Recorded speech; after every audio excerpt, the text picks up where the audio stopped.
Hey, it's Huck. And this is kind of an odd feeling I'm going through today. It's a day of real mixed emotions for me. My day started off going to my pulmonary doctor, someone who I hadn't actually seen since visiting him back in, I think it was like October, November of this past year. Shortly after I had been hospitalized for pneumonia and was still recovering. So this was my first visit back to him, long overdue. And so something that he told me today alarmed me. And I don't have cancer, but after looking over some of my x-rays and looking over some of my other tests that have been done over the last, nearly a year now, he came out and basically bluntly told me he thought I would be a good candidate for a lung transplant. I'll be honest with you, I'd never really entertained that thought. Whether it's because I didn't think my problem was that severe. And I don't know a whole lot about lung transplants. Just the idea of it is pretty scary to me. And I told the doctor this, I said, my only real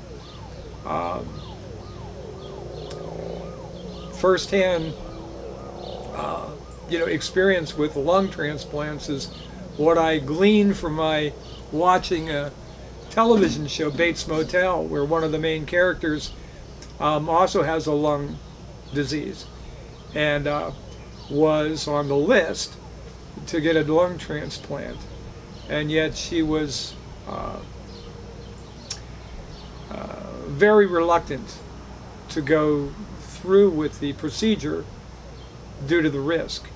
Folks who have a lung transplant have a 60% survival rate 5 years out. To which my mind instantly calculated that means 4 out of every 10 either die on the operating table or at least within the first 5 years. And I said, I don't really like those odds. And then that's when he told me that, the next bout of pneumonia, which at this rate I'm pretty likely to get this winter or next, if not sooner, may shorten that 5-year window considerably.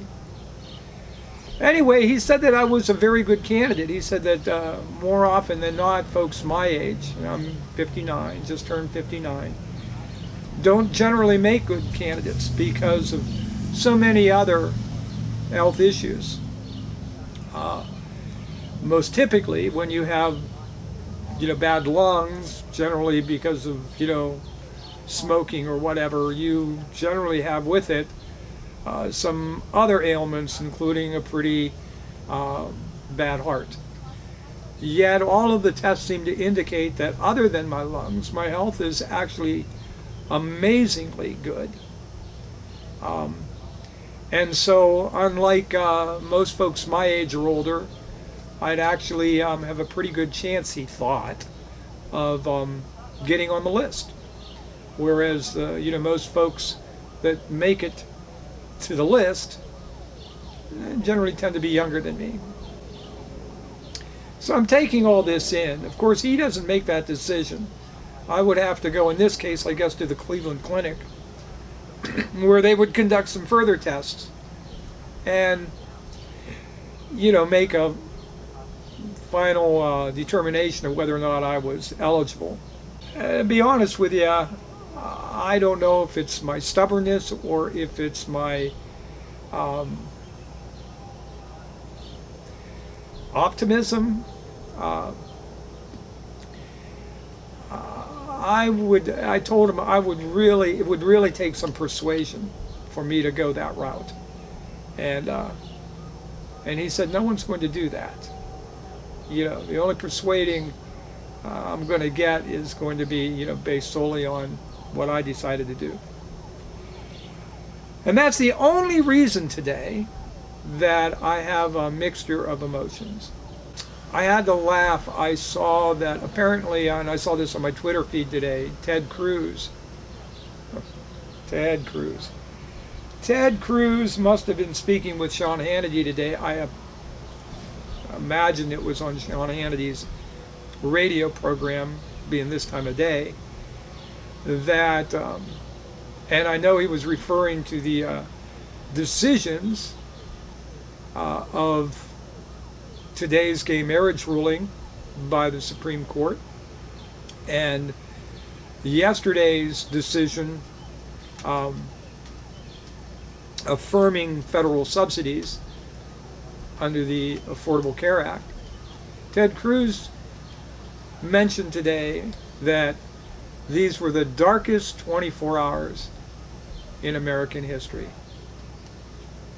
And I laughed, and I thought, really, Ted?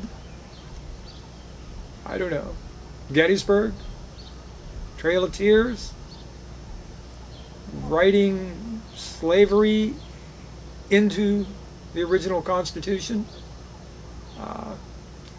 The assassinations of Lincoln,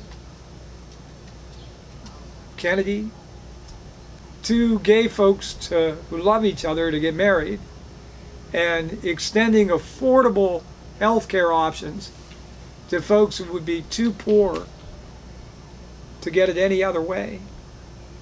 That constitutes your idea of the darkest 24 hours in American history. You know, when I think of Ted Cruz, and I think of Mike Huckabee, when I think of Rick Santorum, and I think of the issue of gay rights, particularly, I can't help but picture him standing in the schoolhouse door, blocking the federal government from allowing progress to be made. I mean, metaphorically, I picture these three current presidential candidates, Santorum, Huckabee, and Cruz, their stance on gay rights in general and gay marriage specifically, as very similar to George Wallace's stance on racial equality. At any rate, it has been an extraordinary several days. I've, given some thoughts here on YouTube on the racial divisions in this country. And Lord knows I have posted now at least 4 videos on my opinion of what needs to be done and why we should do it regarding gun violence in this country.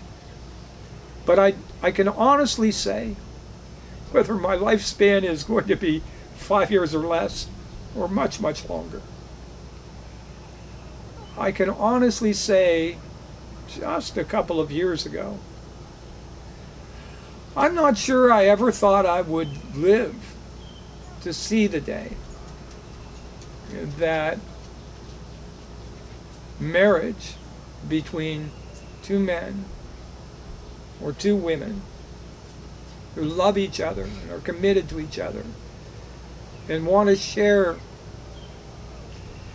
as all married couples want to share, that would be recognized by every state in this country as soon as this. I'm not sure I would even live to see it. So I am thrilled beyond words that I have, that it came so quickly. And as President Obama so eloquently put it in his little speech this morning,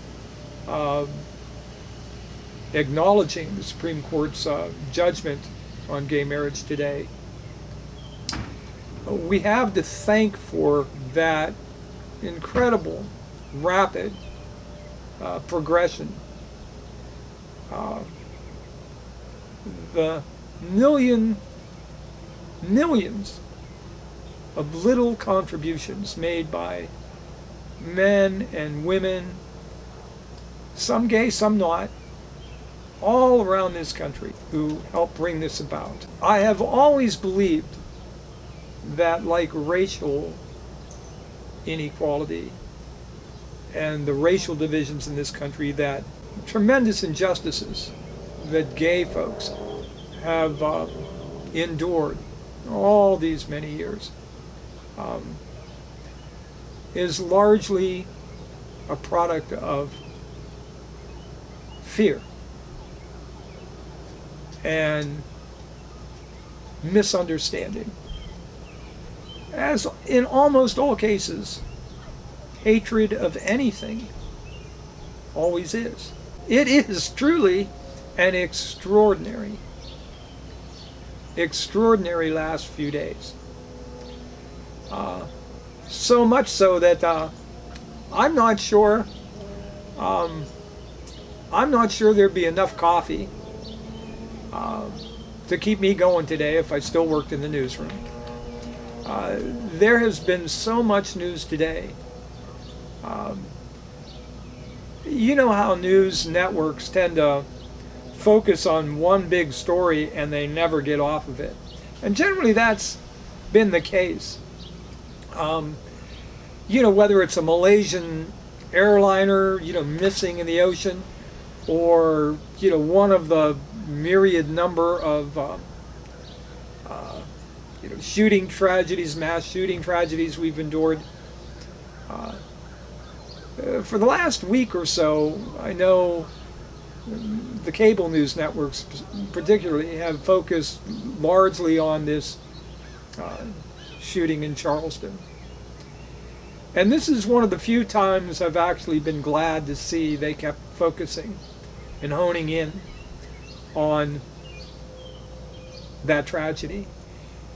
Because in doing so, we have seen in a very short period of time the first real soul searching I think we've seen by some pretty persistent conservatives on the right.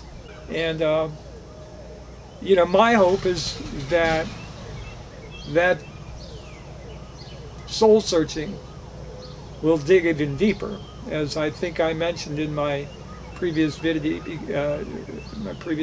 because there is so many aspects to the racial mistrust and division in this country. It's taken on so many forms, really affecting all of us. And I would say the same for gun violence. I won't be around to read the history books and what they have to say about the Obama administration era, but I think it is remarkable the things that have been achieved under his administration. Anyway, those are my thoughts today on this very historic day. After a week of historic events, I'm so glad I am alive to see it.